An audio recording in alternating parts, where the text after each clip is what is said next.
Hello, today we are talking about a new short story naming Roots. This is written by Ismat Chugtai.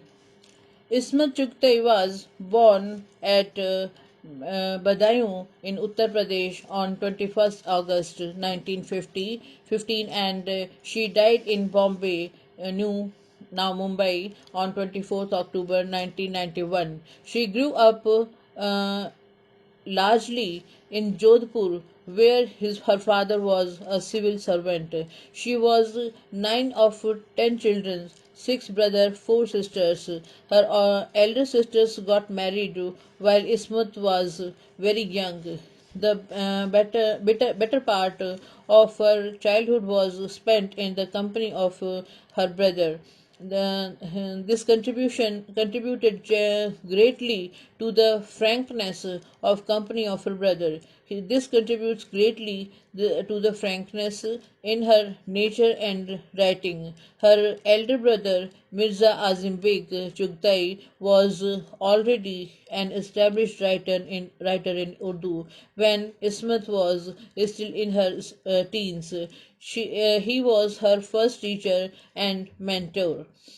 Her first story, Fasadi, was published in Saki, a famous literary magazine, in 1941, just 2 months before her marriage. Her controversial short story, Lihaf, in Urdu, was published. This dealt with lesbianism and the needs of a woman in Cloister's household. This story established her as a fierce writer and feminist, but the then government charged her with obscenity. She was later acquitted when her lawyer successfully argued that the story could not be corrupting the influence because the subject would only be understood by someone who has had a lesbian experience. In 1943, she completely took to writing as a career. Now the Roots is one of the best and the most popular story of the Ismat Chugtai. This story has been translated from Urdu into English by Asaduddin. It is set during the days of partition of India. Many stories were written about the post partition days by different authors, but this story by Ismat Chugtai is considered one the most touching. While others wrote about the communal hatred, Ismat Chugtai wrote about communal harmony, love, and mutual understanding between one Hindu and the other Muslim family. Chittai was brought up at Jodhpur and she knows well the Marwa region of Rajasthan in western India. Two families, one Hindu and other Muslim, have been bound in close relationship for 3 generations. The partition of India forced many Muslim families to immigrate to Pakistan. Likewise, the Muslim family from of Marwar also decided to shift to Pakistan, bag and baggage. But the grand old lady was not willing to leave the place where all of them were born and grew up in body and mind. They packed their luggage and moved to the station in lorries under police protection, leaving behind the old lady with her trunk.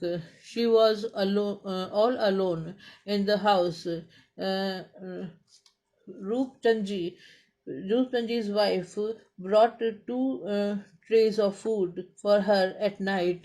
The old lady was worried all the time about the safety of her son, daughter-in-law, and grandchildren. She could not sleep properly and had nightmares.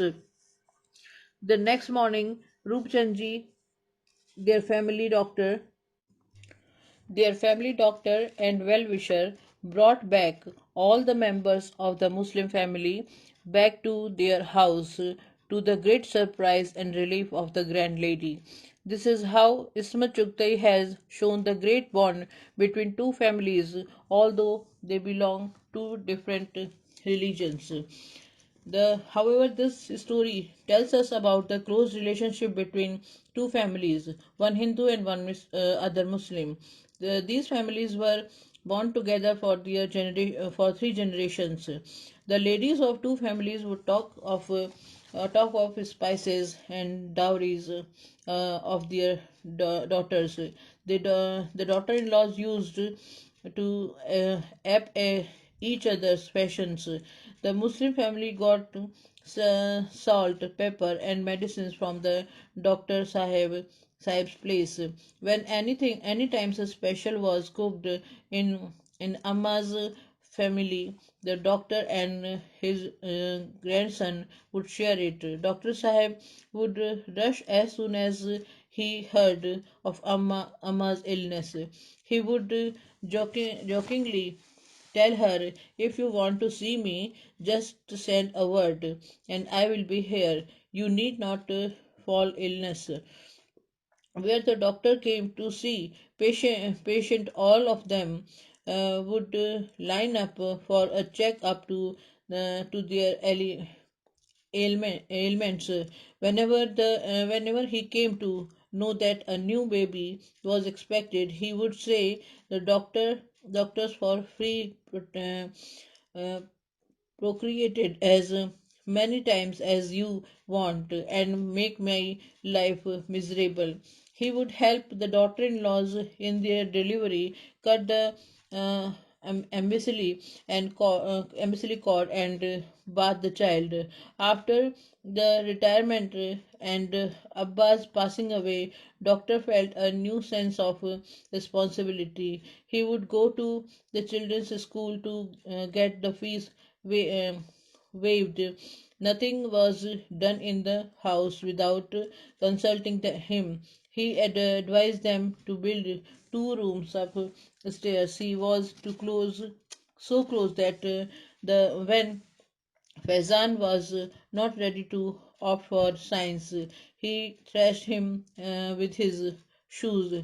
When Farida returned home after quarreling with her husband, the doctor Sahib resolved the problem. Even the doctor's daughter-in-law, Sheila, acted as a midwife and brought cap and clothes for the newborn on the sixth day. Even the struggle for freedom did not separate two families, although they supported the rival parties.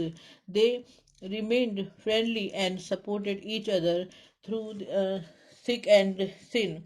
However, in August 1947, there was movement of population on both sides. There were stories of mm, atrocities committed, and both real and reported, and these stories led to mutual suspicion and mistrust. A small Muslim family decided to emigrate to Pakistan. It is a totally different story written on the partition time.